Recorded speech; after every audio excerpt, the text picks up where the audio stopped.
Assalamu alaikum warahmatullahi wabarakatuh. Alhamdulillahi rabbil alamin, thumma salatu wassalamu ala ashrafil anbiyai wal mursalin wa ba'd. Ama baada ya kumshukuru Allah na kumtakia nyingi za rehma Bwana Mtume Muhammadin sallallahu alaihi wasallam. Mpenzi mtazamaji ambaye ananifuatilia katika vipindi vyangu bwana, leo tuna mambo ya kuweza kuzungumza, lakini leo moja katika jambo ambalo tunaweza kuambiana darasa la namna ambalo la kuweza kumzuia ama kuweza kumsaidia yule ambaye mwenye ulevi na anayetamani kuacha pombe. Darasa langu la leo tutaweza kuzungumzia namna gani tunaweza kuandaa dawa ambayo inaweza kumsaidia mtu ambaye anatumia pombe, yani anakunywa sana kiasi ambacho anatamani kuacha ulevi lakini anashindwa. Moja katika tatizo kubwa ambalo linawasumbua watu wengi na wanatamani kuepukana nalo swala zima la ulevi. Kuna watu wanajikunywa sana pombe kiasi ambacho wanatamani kuacha, lakini wamejikuta wanatumia kila aina ya dawa na bado hawajaweza kuacha pombe wanazokunywa, lakini nafsi zao, mioyo yao wanatamani siku moja waweze kuacha pombe. Sasa leo uko na mimi, hebu jaribu kunifuatilia katika darasa langu hili kuweza kujua namna gani tunaweza kuwasaidia watu ambao wenye kuweza kunywa pombe na wanaotamani kuacha kutumia pombe.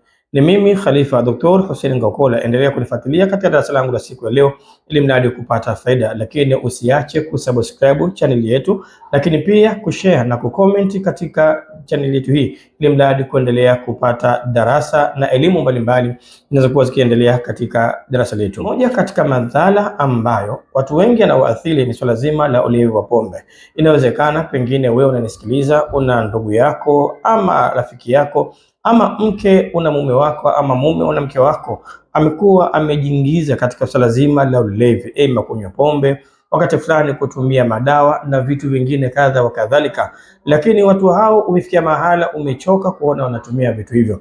Sasa na umetumia kila aina ya vitu ambavyo kuweza kuwasaidia waweze kuacha, lakini bado hawajaweza kuacha pombe wanazotumia. Basi leo nataka nikupe elimu ya namna gani tunaweza kuwasaidia watu ambao wenye maradhi ya pombe. Unywaji wa pombe wakati fulani inaweza ikawa ni maamuzi ya mtu binafsi ambaye ameweza kujifunza kwa kuona watu na yeye akawa addicted, akajikuta anaendelea kunywa pombe.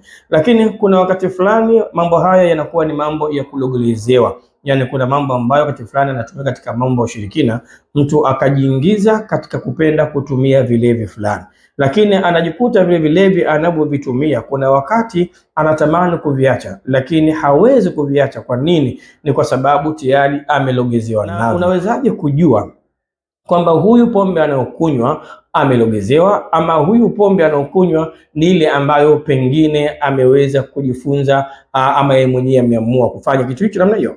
Mara nyingi watu ambao wamelogezewa pombe, yani wamefanyiwa vitu ambavyo si katika hali yao kawaida, kwanza ni watu ambao wanakuwa na matukio ya ajabu pale ambapo wanapokunywa pombe. Yani unajikuta kwamba pombe zake yeye pale ambapo tu anapopata pesa, unajikuta pesa yake yote inaishia katika pombe. Na wako wengi ambao tunawajua sisi, kipindi ambacho hawana unakuta ni watu wako vizuri, wako smart, wala hawatumii vilevi vya aina yote, lakini siku akipata riziki unajikuta ama mshahara yote unaishia katika ulevi wa pombe. Ataita kampani yake, wanaenda kunywa pombe kiasi ambacho ile pesa ambayo pengine ingeweza kumsaidia katika mambo ya kawaida, pesa ile inaishia katika unywaji wa pombe. Maana yake ukimwona mtu namna hii, ni watu ambao asilimia kubwa asili ya pombe yao ni pombe ambayo imesababishwa na masuala ya ushirikina, maana ni vitu ambavyo wamelogezewa.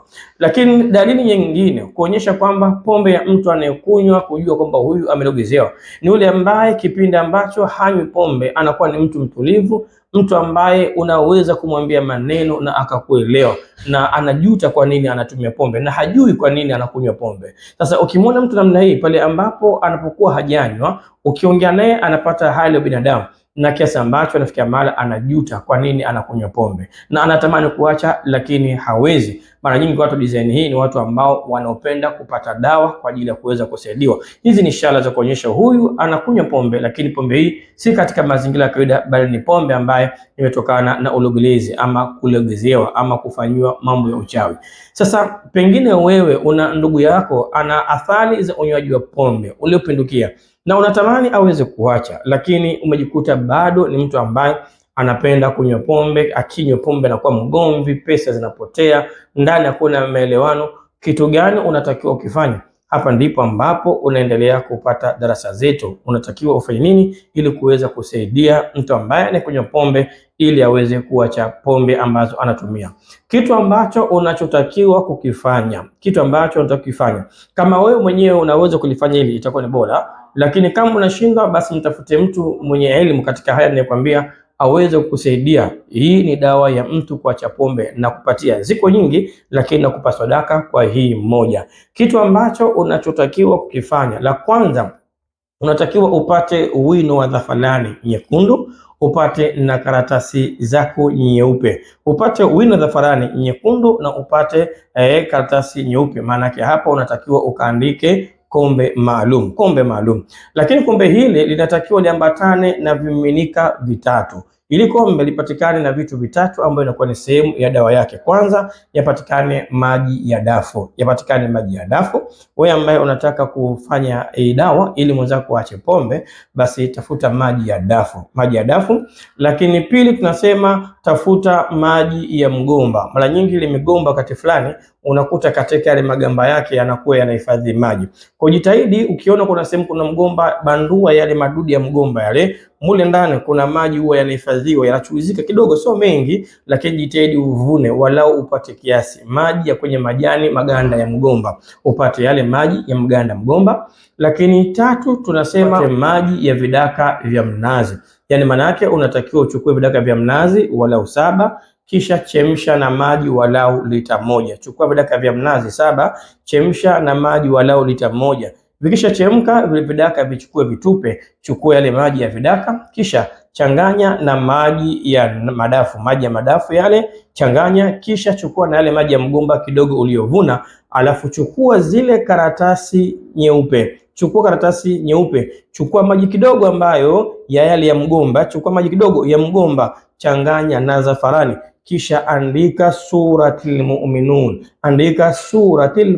katika karatasi nyeupe, kuanzia mwanzo mpaka mwisho. Katika Qur'ani kuna sura inaitwa suratul mu'minun.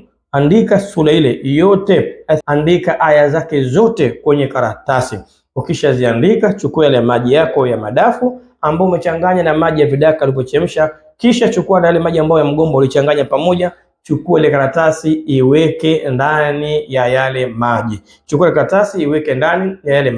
Ukishamaliza, somea sasa suratul mu'minun zile ambazo ulizoziandika. Soma suratul mu'minun yote kuanzia mwanzo mpaka mwisho, zirejee mara 3. Baada ukishaandika umechanganya katika yale maji na zile karatasi, chomea yale maji ambayo umechanganya ile karatasi ambayo umeweka ndani yake. Soma suratul mu'minun sura 3, yani zirejee ya kwanza, ya pili na ya 3. Ukishamaliza dawa yako utakuwa tayari umeshaitengeneza.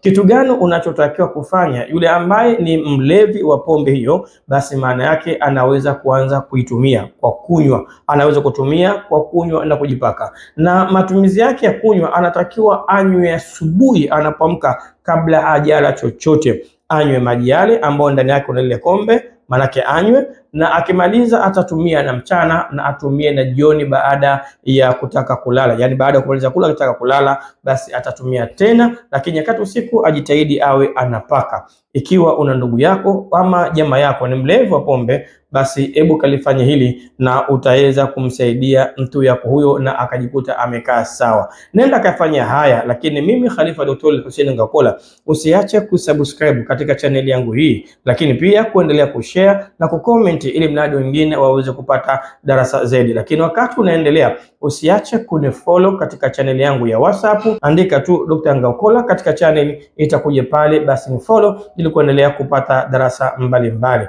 Ni mimi, sina la ziada. Tukutane katika vipindi vingine. Afu minkum, salamu alaikum wa rahmatullahi wa barakatuh.